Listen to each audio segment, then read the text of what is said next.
Good morning, North College Library. How can I help you? I was wondering if it was possible to join the library. Are you a student at North College? No, I'm not, but someone told me it was possible to join even if I wasn't. That's right, it is. Are you over 18? That's our minimum joining age. Yes, I am. That's no problem then. Could you tell me what I have to do to join? Well, you'll need to come into the library and fill out some forms. You'll also need to bring 2 passport photos with you. We also need 2 documents for ID, so a driving license would be fine. I've got that. And what else? A credit card? No, it needs to have your address on it. Shall I bring a bank statement? Would that do? That'll be fine. Good.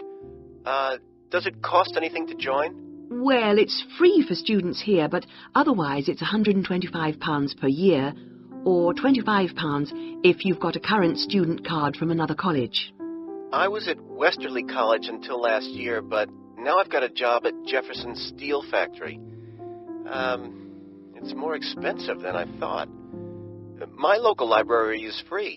But you'll find they don't have the range of reference books or facilities which we buy for our students. That's why you have to pay to be an external member. I see. How many books can I borrow?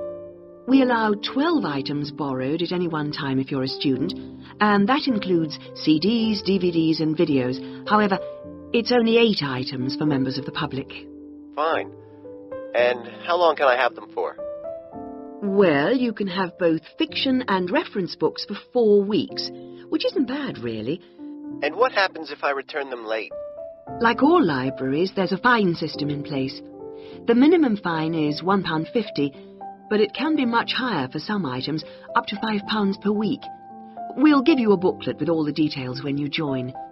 You can always renew items, if they're not required by anyone else, by telephoning or logging onto our website.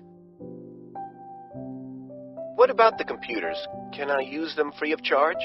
For college students it's free, but for external members like yourself, the first hour is free, and then we make a nominal charge of £1 per hour thereafter. Do I have to book in advance for them? Oh yes, it's advisable.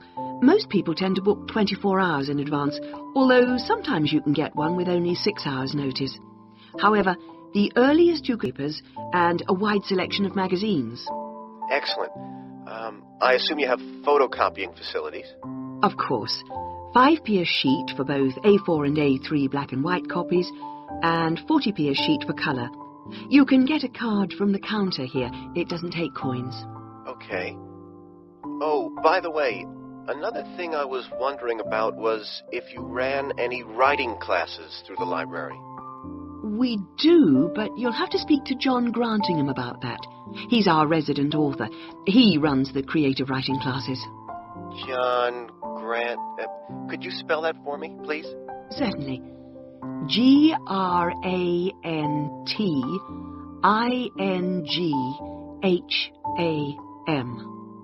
Are the classes here at the library? Yes, he's here on Thursday evenings. Oh, no, sorry, Friday. He's just changed it. You can contact him by emailing the library. Okay, right. Well, that's about all I need to know. Thank you. I'll be along later this week to join. Thanks. Bye. Section 2. My name's Dan Pearman, and I'd like to talk about the work of Pedal Power, a small charity based mainly in the UK. I'll be giving our contact details at the end, if anyone would like to find out more about how to support us. But first, how the charity began. I got the idea of exporting bicycles to developing countries while I was in Ecuador. I went there in 1993, just after graduating from university. After 3 years of studying, I wanted adventure. I loved travelling, so I decided to join a voluntary organisation and was sent to Ecuador to carry out land surveys. The project came to an end after 5 years, and when I returned to the UK in 1998, I started planning Pedal Power. Where I lived in Ecuador was a very rural area. My neighbour had the only bicycle in the village, whereas everyone else walked everywhere. My neighbour's business was unusually successful, and for years I couldn't understand why. Then I realized having a bike meant he could get where he wanted to go without much trouble.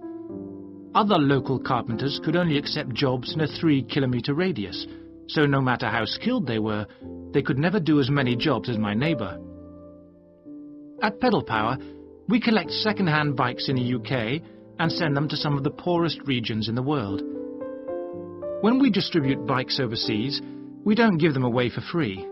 We'd like to, but long-term that doesn't really help the local economy. The demand for bikes is enormous, which makes them very expensive locally. So we sell them for 5% of the normal price. But in order to continue operating, we need to have a constant supply of bikes which we send out every 6 months. One example of a town that's received bicycles from Pedal Power is Rivas. It was the first place I sent a full container of bicycles to. Most people there now own a bicycle. The local economy has developed so much, you wouldn't recognize it as the same place. In fact, there are more bikes than on the streets of Amsterdam, if you've ever been there. But Pedal Power still needs your help. You may have read about some of our recent problems in the British media. In August 2000, we simply ran out of money. We had containers of bikes ready to send, but no money to pay the bills. It was a terrible situation. We managed to ensure the bikes went out on time, but the other problems carried on for several months. Fortunately, in October 2001, we won an Enterprise Award, which helped us enormously. We invested 15 of the £75,000 prize money to help secure our future. Winning the award helped raise our profile, and the money enabled us to pay all our shipping costs, which represent our greatest expense. Pedal Power changes lives. When someone gets a bicycle from us, they see a 14% increase in their income. We're currently looking to invest in computers so that our office staff can do an even better job. Because of our work, people in a number of countries now have a better standard of living. So far, we've provided 46,000 people with bikes. But we'd like to send more, at least 50,000 by the end of the year. Now, there are many ways in which you can support the work of Pedal Power, not just by taking a bike to a collection in your area. I should also like to say, if you do have a bike to donate, it doesn't matter what condition it's in. If we can't repair it, we'll strip it down for spare parts. Of course, to do that we always need tools, which are expensive to buy, so we welcome any that you can give. Also, you could help by contacting the voluntary staff at our offices. They'll be able to suggest activities you could organise to bring in funds for us. People do all kinds of things, including, of course, sponsored bike rides. Also, we're always interested to hear of other places that would benefit from receiving a consignment of bikes, and welcome suggestions from people who've been to developing regions on their travels. We hope that by talking on radio programmes like this, we will be able to raise public awareness, which will lead to government organisations also giving us regular financial support, something that we really need. If you'd like some more information about where to donate an old bicycle, or offer help in other ways, please contact us. Section 3. Yes, it is. Well, the results were very good. Anything else? I also enjoyed visiting one of the British students we filmed. I'd never been inside a British home before. Okay, Christina, thanks. What about you, Ibrahim? What did you enjoy? Well, for me, it was a very good chance to get to know students who are on other courses, because everyone in our group is studying English, and we don't usually have much to do with the rest of the college. Yes, good. Do you think you'll maintain the contact now? Well, I hope so. I've invited 3 of them to have dinner with me next week. Great! If you haven't decided what to make yet, I can tell you they'll love trying Arab dishes. And, of course, it's good for your English, too. Christina, what did you find? What was the most useful aspect of the project from the point of view of the English practice? I think when we were being shown how to edit the film, we had to follow the instructions, and that was very good practice for me.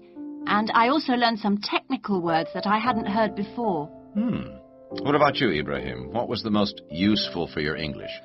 It was listening to the British students, because they don't speak as slowly as most of the tutors on our course, I think they speak at natural speed, so it forces me to get used to it.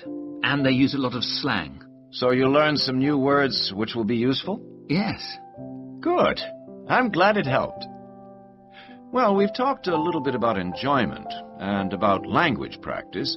Were there any other benefits? What else did you feel you'd learned from the project? Was it useful in other ways? Yes, well, firstly, I learned how to use a video camera. And also, I think I really learned a lot about working together with other people.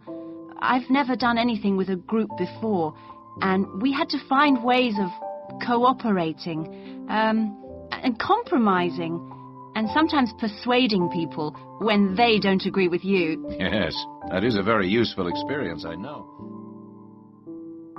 What about you, Ibrahim? Well, I think I learned a lot about how important editing is. When you're filming, you think that everything's going to be interesting, but in fact we cut around half of it in the end, and then it was much better. Good.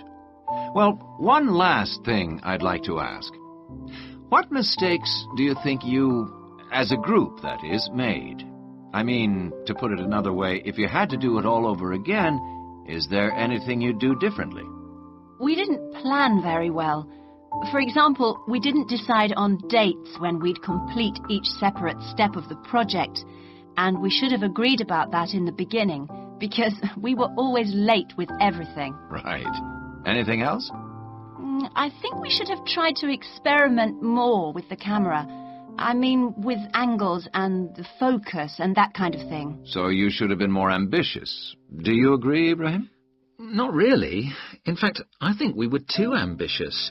We were inexperienced, and we didn't have a lot of time, and we tried to do too much, to make a long film. Next time I would make a shorter one and try to get the quality better. Well, that's very interesting.